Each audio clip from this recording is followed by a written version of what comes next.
கேரள மாநிலம் கோழிக்கோடு அருகே பேப்பூர் துறைமுகத்தில் இருந்து விசைப்படகுகளில் மீன்பிடிக்க சென்ற 50க்கும் மேற்பட்ட மீனவர்கள் சூறைக்காற்றில் சிக்கி அதிர்ஷ்டவசமாக உயிர் தப்பினர்.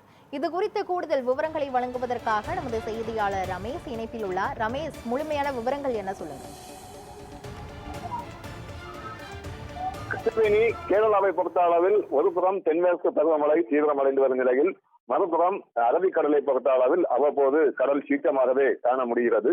இந்த நிலையில் கடந்த சில நாட்களுக்கு முன்பு மீனவர்கள் யாரும் மீன்பிடிக்க செல்லக்கூடாது என அறிவுறுத்தப்பட்டிருந்தன. ஆனால் நேற்றைய தினத்தை பொறுத்த அளவில் மழையின் தாக்கம் ஒரு சில மாவட்டங்களில் சற்று குறைவாக இருந்ததால் கடல் பகுதியில் மீன்பிடிக்க செல்லலாம் என அறிவுறுத்தப்பட்டிருந்தது. இதனைத் தொடர்ந்து நேற்று மாலை கோழிக்கோடு பேப்பூர் துறைமுகத்திலிருந்து சில படகுகள் ஆழ்கடலுக்கு மீன்பிடிக்க சென்றன.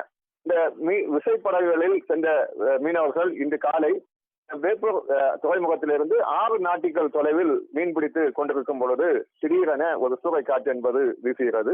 இதில் சிக்காமல் இருக்க அந்த விசைப்படகுகள் வேகமாக இயக்கி வந்ததால் சுமார் 50க்கும் மேற்பட்ட மீனவர்கள் அதிர்ஷ்டவசமாக தப்பியிருக்கின்றனர். நம்ம அந்த காட்சிகளை பார்க்க முடியும். ஒருபுறம் வேகமாக அந்த சூறைக்காற்று என்பது வீசுகிறது, மறுபுறம் பார்க்கும் பொழுது கடல் அலையும் ஆக்ரோஷமாக எழுதுகிறது. இருந்தாலும் இவர்கள் ஒரு 2 விசைப்படகுகளில் சென்றிருக்கின்றனர். இந்த 2 விசைப்படகுகளிலும் அந்த அலையும் அதே போன்று காற்றையும் பொருட்படுத்தாமல் வேகமாக இயக்கி வந்ததால் தான் தற்பொழுது 50க்கும் மேற்பட்ட மீனவர்கள் அதிர்ஷ்டவசமாக உயிர் தப்பியிருக்கின்றனர்.